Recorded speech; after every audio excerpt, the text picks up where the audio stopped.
Bienvenue sur ma chaîne. Lionel Messi, l'avant-centre de l'Inter Miami, a partagé ses réflexions sur la performance de son équipe, qui se retrouve actuellement engagée dans le premier tour des playoffs. En août dernier, l'équipe avait réussi à se qualifier pour le tour des playoffs, et ce, en l'absence de sa vedette, alors blessé. Avant de continuer, prends le temps de souscrire et appuyer sur la touche de notification pour les futures vidéos. Désormais, l'Inter Miami mise sur l'Argentin pour se défaire du piège du premier tour des playoffs, afin d'assurer sa qualification pour les étapes ultérieures de la compétition. Messi et ses coéquipiers se préparent à disputer un match crucial en Floride, suite à leur défaite contre Atlanta. En attendant cette rencontre cruciale, l'Argentin évalue avec discernement les performances de son équipe et sonne l'alerte. Selon l'ancien Parisien, son équipe a, par le passé, commis des erreurs évitables, et il est impératif de les rectifier pour l'avenir. Au fil de la saison, nous avons accumulé un nombre important d'erreurs. Nous pouvons les éviter, étant donné qu'il s'agissait fréquemment d'erreurs très simples. Toutefois, lors de ces playoffs, nous ne pouvons pas nous permettre de reproduire ces erreurs, car elles pourraient entraîner notre élimination, et il est impératif que nous renforcions notre résilience, a souligné l'international argentin. Rendez-vous convenu pour le samedi 9 novembre 2024, afin d'évaluer si Messi et ses coéquipiers sauront répondre aux enjeux lors de leur match décisif contre l'équipe de Floride. Les aficionados du Barça garderont toujours une rancœur en raison de la manière dont l'ère de Lionel Messi au sein du club s'est conclue.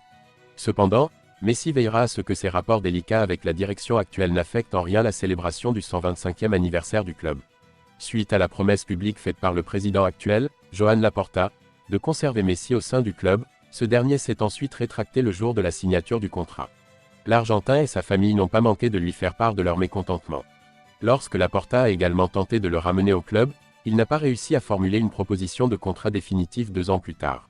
Depuis un certain temps, des discussions circulent concernant un match amical entre l'Inter Miami et le FC Barcelone, offrant ainsi aux fervents supporters blaugrana l'opportunité de voir leur équipe une dernière fois.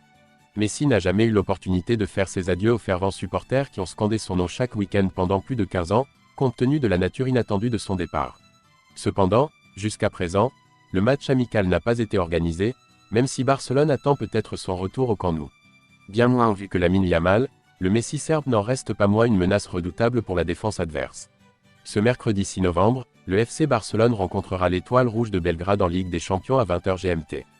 Ce match s'annonce particulièrement captivant car nous aurons le privilège d'assister à l'affrontement de 2 jeunes prodiges du football.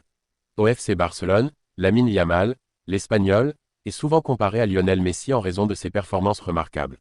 Au cours de ses 50 premiers matchs, il a inscrit 24 buts, tandis que Messi en a réussi 25. Du côté serbe, on peut également observer un joueur d'une performance tout aussi remarquable. La presse établit une analogie avec la Pulga en raison de son style de jeu à la fois élégant et créatif. Maksimovic est également connu sous les sobriquets de Messi de Zvezda ou Messi du Maracana. Il représente l'essence même du talent de la jeunesse serbe. Andrija Maksimovic, affectueusement désigné comme le Messi serbe, n'a pas dissimulé ses aspirations face à son équivalent catalan, Lamine Yamal. Je vais lui démontrer que je le surpasse, a-t-il déclaré. À seulement 17 ans, ce milieu offensif prometteur se distingue par sa polyvalence et son aisance technique, évoluant aussi bien au centre qu'à droite. Grâce à son intervention, l'Étoile Rouge de Belgrade exerce actuellement une domination incontestée sur le championnat serbe, cumulant 10 victoires sur un total de 11 matchs. Au cours de la saison 2022-2023, il a réalisé une performance remarquable en inscrivant 29 buts en 25 rencontres avec les U17 du club.